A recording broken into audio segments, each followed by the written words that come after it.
अस्सलाम वालेकुम। I hope कि आप सब खैरियत से होंगे।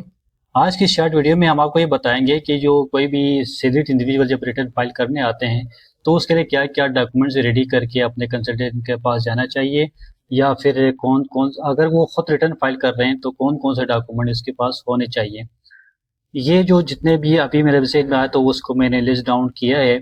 इसमें और भी चीज़ें हो सकती हैं, लेकिन ये मोस्टली जो है ना लोगों के पास ये चीज़ें होती हैं, लेकिन वो मिस कर देते हैं, उनको याद नहीं आता या उनको पता नहीं होता। तो तकरीबन तकरीबन जो यूँ समझ लें, ये किसी भी सिलेक्ट इंडिविजुअल का 90% जो है ना 95% चीज़ें इस जो अगर आप ये लिस्ट डाउन जो मैंने किया है इसको अगर आप देख लें तो आपके 90% जो आपके मसले हल हो जाएँगे। अच्छा, इसमें जो सबसे पहले क्या है, सैलरी सर्टिफिकेट। ज़ाहिर जब से कहीं एम्प्लॉई है, जब आपको तनख्वाह मिलती है तो अगर आपका टैक्स कट रहा है तो ये वो आपको सैलरी सर्टिफिकेट दे देगा। ठीक है। इसके बाद जो है ना वो आप सैलरी सर्टिफिकेट को आप लेके आते हैं, लेकिन सैलरी की जो एम्प्लॉयर टैक्स काटने के लिए जो एक वर्किंग की हुई होती है एनुअली, तो वो वर्किंग अगर आप ले लें तो बहुत बेहतर होगा, अच्छा होगा। उसमें गलती के चांसेस कम होते हैं, क्योंकि सैलरी सर्टिफिकेट के ऊपर जो है ना वो अमाउंट लिखे जाते हैं, वो कोई पूरे अमाउंट लिखे जाते हैं जिसमें कोई एग्जेम्प्टेड सैलरी हो तब भी वो इसमें लिख देते हैं टैक्सेबल अमाउंट में। अच्छा, कुछ लोग जो है इसमें सिर्फ टैक्सेबल अमाउंट लिख देते हैं, लेकिन कुछ इसमें एग्जेम्प्ट सैलरीज होती हैं लेकिन वो उसके सर्टिफिकेट पे नहीं आ रहे होते। तो बेहतर ऑप्शन ये है कि आप सैलरी की जो एम्प्लॉयर ने टैक्स डिडक्शन वर्किंग है, वर्किंग शीट है, वो भी आप सैलरी सर्टिफिकेट के साथ ले लें। उसकी रीज़न ये है, मिसाल के तौर पे प्रोविडेंट फंड है। ठीक है, प्रोविडेंट फंड की जो सर्टेन लिमिट होती है उसके हिसाब से उसकी टैक्स होती है, लेकिन वो आपका कैश नहीं होता, वो तो कहीं फंड में चले जाते हैं। लेकिन आपकी सैलरी में से भी जो है ना वो एक कंट्रीब्यूशन जो है एक लिमिट है, उस लिमिट से ऊपर हो जाए तो फिर वो टैक्सेबल सैलरी में शामिल हो जाता है। वो सैलरी आपको मिला तो नहीं, लेकिन आपके टैक्स वर्किंग में शामिल है। तो ये रिकन्सिलिएशन पर्पज के लिए जब आप वेल्थ स्टेटमेंट जो है वेल्थ स्टेटमेंट जब आप भरते हैं, वेल्थ रिकन्सिलिएशन स्टेटमेंट के लिए आपको ये प्रॉब्लम पेश आएगी कि आपके पास जो है कैश कितना आया है और एक्चुअल कितना आया है, लेकिन वो इतना होता नहीं है। तो वो रिकन्सिलिएशन में आपको प्रॉब्लम आएगी। तो आप ये सैलरी टैक्स वर्किंग जो है अगर आपको मिल जाए तो बहुत अच्छी बात है। तीसरी चीज़ है बैंक स्टेटमेंट। ठीक है, हर एक के पास बैंक स्टेटमेंट होता है। तमाम जो जितने भी बैंक स्टेटमेंट है, कुछ लोग क्या करते हैं, ये मेरे सैलरी का बैंक स्टेटमेंट है, तो जिसमें सैलरी आती है वो सिर्फ वही स्टेटमेंट लेकर आ जाते हैं कि भाई ये मेरा बैंक स्टेटमेंट है। तो इसके अलावा भी कोई बैंक स्टेटमेंट है, कोई जॉइंट अकाउंट है जिसमें उसके पैसे जाते हों, ट्रांसफ़र होते हों, ट्रांज़ैक्शन होते हों, तो बैलेंस पड़ा हुआ हो, तो वो सारे बैंक स्टेटमेंट जो है जहाँ इसका नाम आ रहा है वो सब आप इकट्ठा करके उसके साथ नत्थी कर लें। तीसरी चीज़ है प्रोविडेंट फंड बैलेंस सर्टिफिकेट। जो एम्प्लॉयर जो है ना जहाँ प्रोविडेंट फंड होता है, वो वहाँ पे ये पॉलिसी, जहाँ ये पॉलिसी है प्रोविडेंट फंड देने की, कंपनीज में तो अक्सर होते ही हैं। तो वो provident fund balance certificate, employer का बैलेंस, एम्प्लॉयर के कंट्रीब्यूशन का बैलेंस और एम्प्लॉय के कंट्रीब्यूशन का बैलेंस, और साल में उसका जो मार्कअप लगता है, उसका प्रॉफिट जो लगता है, उसका भी दोनों का अलग अलग से उसका ले लें, तो वो आपके लिए वर्किंग में बहुत आसानी हो जाएगी। अब इसमें कुछ डिडक्शंस मिलते हैं आपके अलाउंसेस की मद में, वो है एजुकेशन बिल्स। और क्योंकि आपको 15 लाख तक अगर आपकी सैलरी है, तो आपके बच्चों के जो स्कूल की फीस जमा होते हैं, तो उसके ऊपर भी आपको अलाउंस मिल जाता है, तो वो भी आप अपने टैक्स कंसल्टेंट को दिखा दें, तो जो अगर आप एलिजिबल हैं तो वो आपको मिल जाएगा। ज़कात जो आप पेमेंट करते हैं उसके अगर आपके पास प्रूफ है, किसी अप्रूव इंस्टीट्यूशन को दिए हैं, गवर्नमेंट के इदारों को दिए हैं ज़कात की मद में, तो वो भी आपको डिडक्टिबल अलाउंस में मिल जाता है, तो उसके भी आप प्रूफ उसके साथ रख लें। सातवें नंबर पे जो आ रहा है तो वो डोनेशन टू अप्रूव इंस्टीट्यूशन है। अगर आप किसी इदारे को अप्रूव इंस्टीट्यूशन का मतलब ये है कि बिहार के जो कानून के मुताबिक, जो इनकम टैक्स ऑर्डिनेंस के कानून के मुताबिक जो अप्रूव इंस्टीट्यूशंस हैं, उसमें बहुत सारे इदारे लिस्टेड हैं, और एफबीआर इसके लिए एग्जामिशन सर्टिफिकेट भी इशू करते हैं। तो उन इदारों को अगर आपने दिए हैं तो फिर वो भी टैक्स क्रेडिट में आ जाता है, तो वहाँ पे आपको टैक्स का फ़ायदा हो जाता है। इसके अलावा बहुत सारे और भी चीज़ें हैं, लेकिन ये सब लोगों के लिए नॉर्मली लोग करते रहते हैं। चीज़ें रिलेवेंट होती हैं तो फिर मैंने यहाँ पे जो मोस्ट रिलेवेंट चीज़ें हैं उसको यहाँ लिस्ट डाउन किया है। अब बहुत सारी जगहों पर टैक्स भी कट रहे होते हैं, आप टैक्स भी पे कर रहे होते हैं लेकिन आपको पता नहीं होता, इसलिए ये चीज़ें मिस हो जाती हैं, तो आप ये बेनिफिट नहीं ले सकते। तो इसमें मोटर व्हीकल गाड़ी आपके पास है तो उसके ऊपर भी एक टैक्स कटता है उसके इंजन की कैपेसिटी के हिसाब से। तो वो जो आप गाड़ी का टैक्स जमा करते हैं तो वो चालान बनता है, तो वो चालान आप ज़रूर उसके साथ रख लें, क्योंकि वो उसमें अपीयर हो रहा होता है। अगर आपने जमा किया है टैक्स, इनकम टैक्स, तो उसमें मेंशन हो रहा होता है। अगर उसमें आ रहे हैं तो फिर वो, ताकि वो क्लेम हो सके। नई गाड़ी खरीदते हैं, उसको रजिस्टर करते हैं, तो उसके ऊपर भी टैक्स कटता है। तो वो भी, आप इस गाड़ी की नई गाड़ी खरीदी है तो उसके डॉक्यूमेंट्स भी, जो रजिस्ट्रेशन के डॉक्यूमेंट है या इनवॉइस है कंपनी की, वो आप उसके साथ रख लें। मोबाइल फ़ोन आप इस्तेमाल करते हैं तो मोबाइल फ़ोन का जो है ना वो टैक्स सर्टिफिकेट निकलता है। अब तो बहुत आसान हो गया, आपके मोबाइल पे निकल आता है, तो एप्लीकेशन से निकल आता है, तो उसको भी आप अपने साथ रख लें। पीटीसीएल बिल्स पे भी एक टैक्स कटता है, वो भी एडवांस टैक्स है। वहाँ वो भी अगर उसमें कटा मेंशन होगा, अगर आप बिल पे कर रहे हैं और उसमें बिल चार्ज हो रहे हैं तो फिर उसमें यकीनन ये टैक्स आ रहा होगा, तो वो भी आप क्लेम कर सकते हैं। तो इलेक्ट्रिसिटी बिल जो 12 महीने की है, जो आपने पे किए हैं, वो उसके साथ रख लें।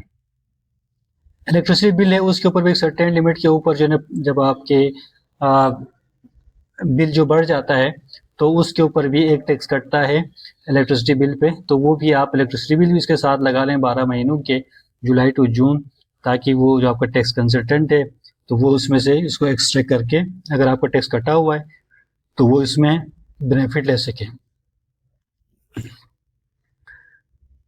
अच्छा, कोई आप फंक्शंस गैदरिंग वगैरह करते हैं, शादी, ये जो शादी आज में वगैरह में करते हैं, तो फिर उसके ऊपर भी कोई टैक्स कटता है, तो वो भी एडजस्टेबल है। अगर कहीं इस तरह से कोई टैक्स कटा है, आपने पे किया है, तो वो भी आप अपने टैक्स कंसल्टेंट को दे दें। अच्छा, जैसा आप ऑनलाइन ट्रांजैक्शन करते हैं क्रेडिट कार्ड के थ्रू, तो उसके ऊपर भी एक टैक्स डिडक्ट होता है। नॉर्मली लोगों को ये आइडिया नहीं होता, लेकिन इस पे भी टैक्स कटता है, तो वो भी आप आपके बैंक स्टेटमेंट में आ रहा होता है। तो वो चीज़ें भी आप, ज़ाहिर है वो बैंक स्टेटमेंट पे आ रहा होता है। अगर आप बैंक से सर्टिफिकेट ले लें टैक्स डिडक्शन का, तो वो बहुत अच्छा है। अच्छा, अगर आपने कोई नई प्रॉपर्टी खरीदी है तो उसके ऊपर भी एक टैक्स कटता है, तो वो भी आप चालान उसके साथ लगा दें, ताकि ये बेनिफिट आपको मिल सके। कोई प्रॉपर्टी सेल करते हैं तो उसके ऊपर भी टैक्स कटता है। अगर वो प्रॉपर्टी विद इन वो जो एग्जम्प्टेड प्रॉपर्टी है, कोई टाइम होल्डिंग पीरियड पूरे कर चुके हैं, तो उसका जो टैक्स है वो भी एडजस्टेबल है। तो वो भी टैक्स चालान जो है आप ज़रूर अपने डॉक्यूमेंट्स में लगा दें। अब ये हुआ जो टैक्स जो रिटर्न के हवाले से, जो आप इनकम दिखाते हैं उसके ऊपर टैक्स आता है, तो उसके साथ एडजस्टमेंट कौन कौन सा टैक्स एडजस्ट होता है, कौन कौन सा आपको अलाउंसेस अलाउेबल है, वो चीज़ें डॉक्यूमेंट ये हो गई। अब वो स्टेटमेंट में जब आप एसेट दिखाते हैं तो आपके कुछ एसेट्स होते हैं। अच्छा, डिटेल्स ऑफ इमूवेबल प्रॉपर्टीज़ हैं, जैसे आपके घर हैं, प्लॉट्स वगैरह हैं, शॉप्स हैं, ये सारे इमूवेबल प्रॉपर्टीज़ में आते हैं। चाहे कमर्शियल हो, रेजिडेंशियल हो या इंडस्ट्रियल प्लॉट्स वगैरह हैं, जो भी हैं, जो भी प्रॉपर्टीज़ हैं, वो प्रॉपर्टी के डॉक्यूमेंट्स आप लगा दें, और इसकी वैल्यूज़ एट कॉस्ट होना ज़रूरी है। अच्छा, डिटेल्स ऑफ इन्वेस्टमेंट्स, अगर आपने कोई इन्वेस्टमेंट कर रखे हैं शेयर्स में, म्यूचुअल फंड्स में, जैसे लाइफ इंश्योरेंस भी एक टाइप की इन्वेस्टमेंट ही है, तो ये इस तरह की जो इन्वेस्टमेंट वगैरह अगर आपने किए हुए हैं, जैसे बॉन्ड्स वगैरह, गवर्नमेंट के बॉन्ड्स वगैरह हैं, टी बिल्स वगैरह हैं, उसमें आपने कोई इन्वेस्टमेंट किए हुए, तो उसकी सारी डिटेल्स आप लेके अपने कंसल्टेंट के साथ अपने डॉक्यूमेंट्स के साथ लगा के अपने कंसल्टेंट को दे दें। इसके साथ जो बैंक की डिटेल जो ऊपर भी बता दिया, बैंक स्टेटमेंट आप दे देंगे। अच्छा, कोई गाड़ी ही है आपके पास, मोटर व्हीकल्स हैं, मोटरसाइकिल्स हैं, जो भी गाड़ियां हैं, उसके डॉक्यूमेंट्स आप डिटेल्स उसके साथ दे दें। और फर्नीचर फिक्सचर्स की भी आपको डिटेल्स चाहिए होगी, ज्वेलरी वगैरह है, गोल्ड वगैरह है। अच्छा, इस तरह की कोई भी प्रीशियस स्टोन आपके पास है तो उसके भी डिटेल्स आप लगा लें, और उसकी कॉस्ट पे होना ज़रूरी है। जितने भी एसेट्स हैं वो सारे कॉस्ट पे बुक होंगे। अच्छा, अगर आपने किसी को लोन दिया हुआ है किसी चीज़ के अगेंस्ट, या एडवांस दिया हुआ है, किसी लोन दिया हुआ है, या फिर किसी चीज़ के अगेंस्ट एडवांस पेमेंट की हुई है, तो वो भी आपके एसेट्स में आ जाएगा। और इसके अलावा कोई और रिसीवेबल्स वगैरह हैं तो वो भी आप इसमें एडवांस लोन वगैरह में इस हेड में दिखा सकते हैं। इसके अलावा कैश इन हैंड, जो आपके अक्सर लोगों के पास कैश इन हैंड होता है, तो वो भी 30 जून को क्या आपके हाथ में पड़ा हुआ था, वो आपने यहाँ मेंशन करना है। इसके अलावा अक्सर हमारे यहाँ होते हैं कि बेटे के नाम पे, बेटी के नाम पे, अच्छा बीवी के नाम पे, अच्छा बाप के नाम पे, बेटे के नाम पे चीज़ें रखते हैं, खरीद के रखते हैं, तो उसको भी आपने यहाँ पे मेंशन करना है। अगर वो फाइलर हैं तो वहाँ पर भी दिखा सकते हैं, लेकिन दोनों जगह नहीं दिखाना है, यहाँ भी दिखा दिया उधर भी दिखा दिया, दोनों जगह नहीं दिखाना है। अगर आपने मिसाल के तौर पर अपनी बेटी के नाम पे कोई चीज़ खरीदी है तो वो बेटी के नाम पे अगर रिटर्न फाइलर हैं तो वहाँ दिखा सकते हैं, नहीं तो आप यहाँ भी दिखा सकते हैं, लेकिन एक जगह आपने ज़रूर दिखाना है। इसके अलावा कोई और एसेट है, मिसाल के तौर पर आपकी कोई पेंटिंग वगैरह है, ठीक है, इस तरह की बहुत सारी चीज़ें हो सकती हैं जो आपके एसेट में, तो जो भी आपके पास हैं वो चीज़ें आप लिस्ट डाउन करके उसकी एट कॉस्ट आपने उसको डिक्लेयर करना है, तो वो सारी चीज़ें आपने अपने कंसल्टेंट को देना है। अगर आप फिल कर रहे हैं रिटर्न भर रहे हैं तो आपको ये सारी चीज़ें पता होनी चाहिए। इसके अलावा लाइबिलिटीज़ भी आपने दिखानी है, कैसे बैंक से लोन लिया हुआ है, चाहे आपने पर्सनल लोन लिया हुआ है, चाहे आपने घर के अगेंस्ट लोन लिया हुआ है, चाहे आपने व्हीकल लोन, कार लोन जैसे पॉलिसीज होते हैं, कार लोन लिया है, तो वो सारे लोन्स जो है, जो आप ये लाइबिलिटीज़ में जो आपने लोन लिए हुए हैं वो सारे आपकी लाइबिलिटीज़ हैं, ठीक है। वो 30 जून की बैलेंस जो है ना वो आपने यहाँ पे डालने हैं। इसके अलावा क्रेडिट कार्ड की लाइबिलिटी होती है, अगर कोई बैलेंस है 30 जून को तो आपने वो डालना है। इसके अलावा किसी फ्रेंड से, फैमिली से या किसी और बंदे से अगर आपने कोई लोन वगैरह रिसीव किया है या किसी कोई चीज़ एडवांस रिसीव किया है तो वो आपने इसमें एज ए लाइबिलिटी आपने मेंशन करनी है। बाकी इसके अलावा ये आप एसेट एंड लाइबिलिटीज़ है, फिर आप इसके बाद उसको रिकंसाइल करेंगे तो रिकंसिलेशन जो आपकी इनकम और एक्सपेंसेस है, एक्सपेंसेस में आपके पर्सनल एक्सपेंसेस जैसे आपको पता है यूटिलिटी बिल्स वगैरह है, आपके एजुकेशन एक्सपेंसेस है, ट्रैवलिंग वगैरह है, किचन एक्सपेंसेस से, जो भी आपके घर के अखराजात हैं जो आप चीज़ें खर्च करते हैं, तो वो जो है वो आपने एक्सपेंस में दिखाना है, बाकी जो आपका इनकम है वो इनकम में दिखानी है, तो वो आपको रिकंसाइल होना चाहिए। तो ये सारी चीज़ें अगर आप सामने रखेंगे तो आपके लिए रिकंसिलिएशन में मसला नहीं आएगा।